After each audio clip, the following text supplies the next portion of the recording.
जय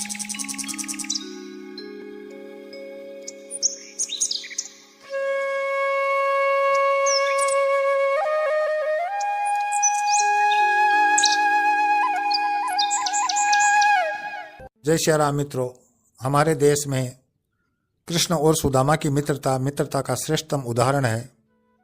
एक अमीर आदमी और गरीब आदमी में जब मित्रता होती है तो लोग कहते हैं कि यह तो कृष्ण सुदामा की सी मित्रता है। मित्रों, प्रश्न यह उठता है कि ब्रह्मज्ञानी सुदामा दरिद्र क्यों रहे और कृष्ण द्वारिका के राजा कैसे बन गए, जबकि दोनों एक ही गुरुकुल में पढ़े हुए थे। इसके पीछे एक बहुत सुंदर कथा है। उज्जैन में संदीपनी ऋषि के आश्रम में कृष्ण और सुदामा गुरुकुल में रहकर विद्या अध्ययन कर रहे थे। गुरुजी का आदेश था जलावन के लिए और हवन आदि करने के लिए सूखी लकड़ियाँ जो जंगल से लाने की जिम्मेदारी थी वो कृष्ण और सुदामा की थी। जाते समय गुरु माता उनको खाने के लिए थोड़ा सत्तू दे देती कि भूख लगे तो खा लेना। एक दिन हमेशा की तरह अपनी छोटी सी कुल्हाड़ी लेकर कृष्ण और सुदामा जंगल की ओर लकड़ी लेने जाते हैं। गुरु माता का दिया हुआ सत्तू भी खा लेते हैं, लेकिन पर्याप्त मात्रा में लकड़ी एकत्रित नहीं हो पाती। दोपहर का समय हो जाता है, दोनों को भूख भी लग जाती है। सुदामा एक पेड़ पर चढ़ा हुआ है, सूखी लकड़ियां तोड़ तोड़ के नीचे डाल रहा है। कृष्ण लकड़ियों को एकत्रित करके गट्ठर बना रहा है। तभी सुदामा ने देखा कि पेड़ की एक डाली से एक पोटली लटकी हुई है। उस पोटली को देखते ही ब्रह्मज्ञानी सुदामा सब कुछ जान जाता है। वो उस पेड़ पर पोटली कहां से आई, इसके पीछे भी एक कहानी है। एक गांव में एक गरीब बुढ़िया रहती थी, भिक्षाटन से अपना गुजारा करती।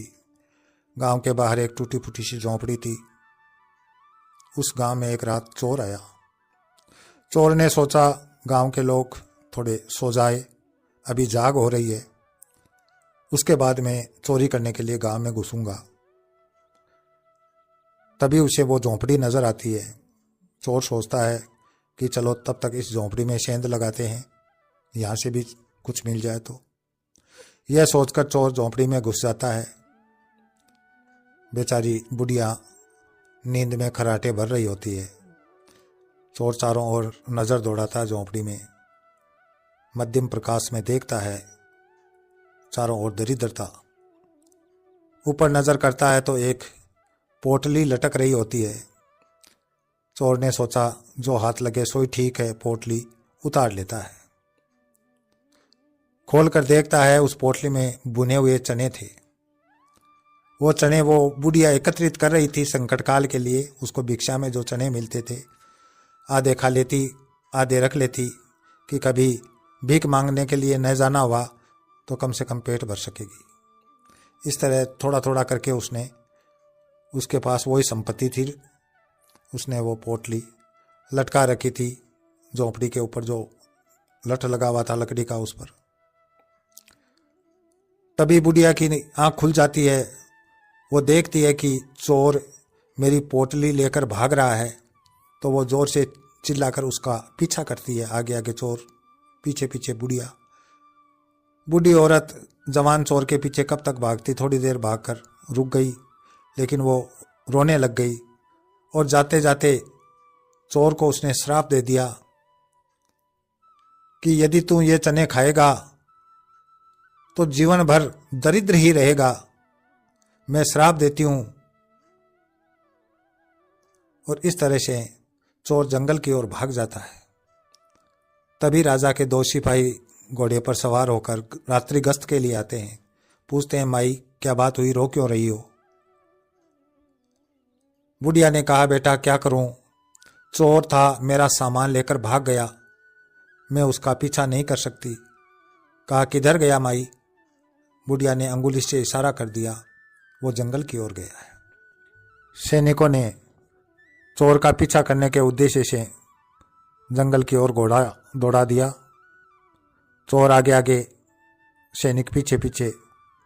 घोड़े की टापों की आवाज़ सुनकर चोर ने खतरा भांप लिया और उसी पेड़ पर चढ़ गया जिस पर सुदामा चढ़ा हुआ था। उसने वो चनों की पोटली पेड़ की एक डाल से बांध दी और पत्तों के बीच में छुप गया। राजा के सैनिक भी तब तक पहुंच गए। उनको अंदेशा हो गया। उन्होंने चोर को पकड़ लिया और ले गए। वो चनों की पोटली उसी तरह पेड़ से बंधी हुई रह गई। सापित चने थे ये। बुढ़िया की अंतर्मन से हाय लगी हुई थी। सुदामा ने सोचा कि कृष्ण खाने का शौकीन है, भूख भी लगी हुई है, इससे भूख बर्दाश्त भी नहीं होती। अगर मैं कह दूंगा इन चनों के बारे में तो कृष्ण इन चनों को खा जाएगा और जीवन भर उसे दरिद्र ही रहना पड़ेगा। क्यों न सारे चने मैं खा लेता हूं, मैं तो ब्राह्मण हूं, दरिद्रता में ही गुजारा कर लूंगा, भिक्षाटन से भी गुजारा कर लूंगा, लेकिन कृष्ण को एक दिन यादव वंश का राजा बनना है। तभी कृष्ण की नजर पड़ती है ऊपर पोटली की ओर। वो कहता है, सुदामा देखो तो उस पेड़ की डाल पर एक पोटली लटकी हुई है, उतारो इसे, खोल के देखो, शायद कुछ खाने को मिल जाए, बहुत जोर की भूख लगी है। सुदामा ने पोटली खोलकर वहीं पेड़ पर खड़े खड़े फटाफट सारे चने खा लिए। कृष्ण ने उसको भला बुरा भी कहा कि तू तो बड़ा स्वार्थी है, अपने मित्र का भी ध्यान नहीं रखता, सारे चने अकेला ही खा गया। चलो बात आई गई हो गई। आश्रम में आ गए। धीरे धीरे दोनों जवान होने लगे। गुरुकुल की पढ़ाई पूरी हो गई। कृष्ण आगे चलकर द्वारिका के राजा बने, लेकिन सुदामा दरिद्र ही बना रहा। और जैसा कि सारी दुनिया जानती है, सुदामा द्वारिका में अपने मित्र कृष्ण से मदद मांगने के लिए गया और वहां प्रभु ने रुक्मिणी जी के साथ सुदामा के पैर धोए और पैर धोते समय उनके नेत्रों से जल बरसने लगा अनवरत। तभी कहते हैं कि भगवान कृष्ण ने सुदामा के आंसुओं से पैर धोए। मित्रों, वो आंसू इसी चीज के गिरे थे। कृष्ण भी जानते थे कि सुदामा ने ऐसी मित्रता निभाई, वो चने यदि उस दिन भूख के मारे में खा लेता तो मैं कभी द्वारिका का राजा नहीं बन सकता। इसी के साथ मैं अपनी वाणी को विराम देता हूं। अगले वीडियो में फिर मिलेंगे। तब तक के लिए जय श्री राम।